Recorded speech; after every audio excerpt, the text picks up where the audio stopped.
Assalamualaikum warahmatullahi wabarakatuh. Senang sekali pada kesempatan kali ini saya bisa menyapa teman-teman lewat video ini. Pada kesempatan kali ini kita akan membahas tentang tips membangun disiplin diri. Namun sebelumnya, untuk mengawali kegiatan kita pada kesempatan kali ini, marilah kita awali dengan berdoa menurut agama dan keyakinan kita masing-masing. Berdoa dipersilakan. Terima kasih. Semoga dengan doa yang kita panjatkan tadi, pelayanan kita pada kegiatan kita pada kesempatan kali ini dapat berjalan dengan lancar. Kemudian langsung saja kita masuk ke bahasan kita, yaitu tips membangun disiplin diri. Sebelumnya, apakah teman-teman sudah tahu apa yang dimaksud dengan disiplin? Sudahkah Anda disiplin? Mungkin banyak dari kita mengartikan bahwa disiplin itu adalah suatu bentuk kepatuhan. Kita patuh pada suatu aturan. Ya, itu tidak salah. Memang disiplin adalah taat dengan aturan, menjalankan kewajiban kita. Apa yang seharusnya kita lakukan, dan patuh. Kita tidak melanggar apa yang sudah menjadi sebuah aturan. Itu bisa dikatakan sebagai satu bentuk disiplin. Misalnya, sebagai seorang pelajar, kita mempunyai kewajiban untuk belajar. Lalu, dalam kondisi saat ini, belajar itu kita lakukan dari rumah, atau karena pembelajarannya adalah pembelajaran jarak jauh, jadi kita tidak bisa bertemu langsung dengan guru mata pelajaran kita. Kalau kita orang yang disiplin, tentunya dalam pembelajaran jarak jauh ini, sebagai seorang pelajar, kita tetap akan belajar dari rumah dan mengikuti kelas online yang dipandu oleh guru mata pelajaran lewat WhatsApp group kah, atau lewat Google Meet, atau lewat Zoom.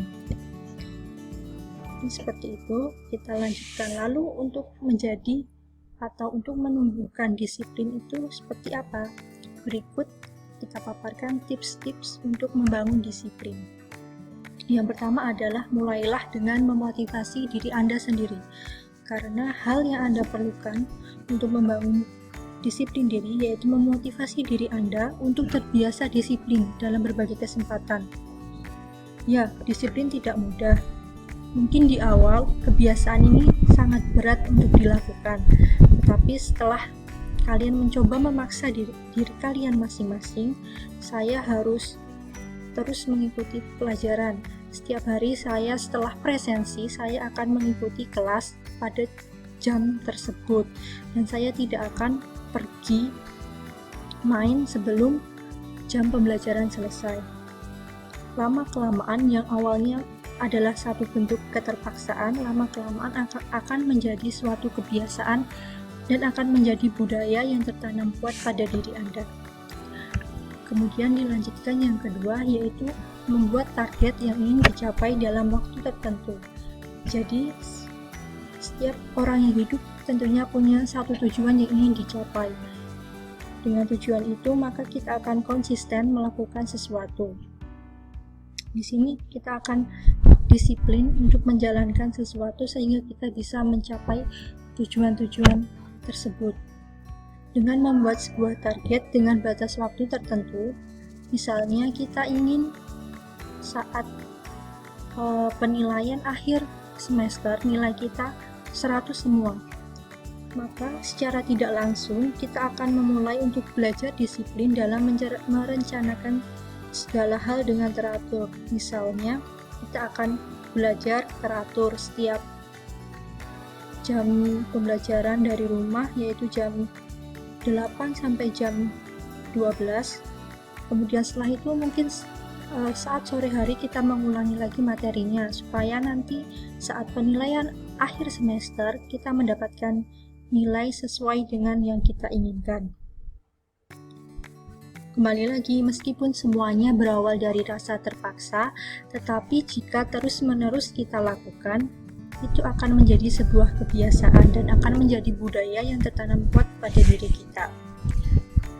Yang ketiga adalah biasakan untuk tidak menunda segala tugas. Dan ya, Lagi-lagi, membiasakan diri untuk tidak menunda semua tugas itu juga bukan pekerjaan yang mudah. Tapi jika kita mau berusaha, misalnya hari ini ada tugas matematika, kita coba hari ini untuk menyelesaikan tugas tersebut. Jika kita tidak bisa, kita mencoba berusaha untuk bertanya pada guru mata pelajaran atau pada teman-teman kita yang bisa mengerjakan. Pokoknya kita memaksa diri kita untuk tidak menunda tugas yang kita peroleh hari ini. Jadi semakin lama kita menunda sebuah pekerjaan, maka akan semakin sulit bagi kita untuk memulainya kembali, karena bisa jadi tugasnya sudah tertumpuk-tumpuk di grup tugas, jadi kita sudah nggak tahu lagi tugasnya yang mana. Jadi agar lebih optimal, tentunya kita jangan menunda tugas yang sudah diberikan oleh guru. Biasakan setelah guru memberikan tugas, maka kita segera melaksanakan tugas tersebut. Dan yang keempat adalah memiliki tekad dan komitmen yang kuat. Ketiga tips yang saya sebutkan sebelumnya tidak akan bisa terwujud jika kita tidak memiliki tekad dan komitmen yang kuat. Kuncinya adalah kita memulai dan buat tekad dan komitmen yang kuat. Karena tanpa adanya tekad dan komitmen yang kuat, maka semua jadwal yang telah kita susun dan semua target yang telah kita tentukan hanya akan menjadi sebuah wacana saja.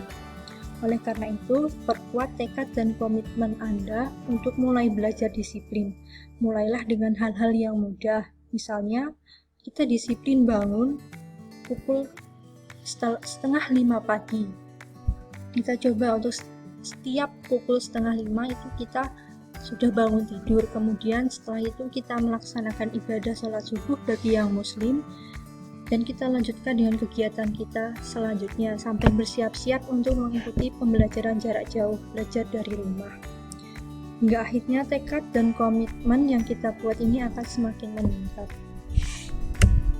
Baik, terakhir yang perlu kita ingat adalah sebagai penutup juga, disiplin merupakan kunci untuk meraih kesuksesan. Jadi, kebanyakan orang sukses adalah mereka yang hidup disiplin, dan jarang sekali dari mereka itu melanggar aturan. Ingatlah, disiplin adalah kunci untuk meraih kesuksesan. Demikian yang dapat saya sampaikan, semoga bermanfaat. Mohon maaf jika banyak kekurangannya. Terima kasih. Wassalamualaikum warahmatullahi wabarakatuh.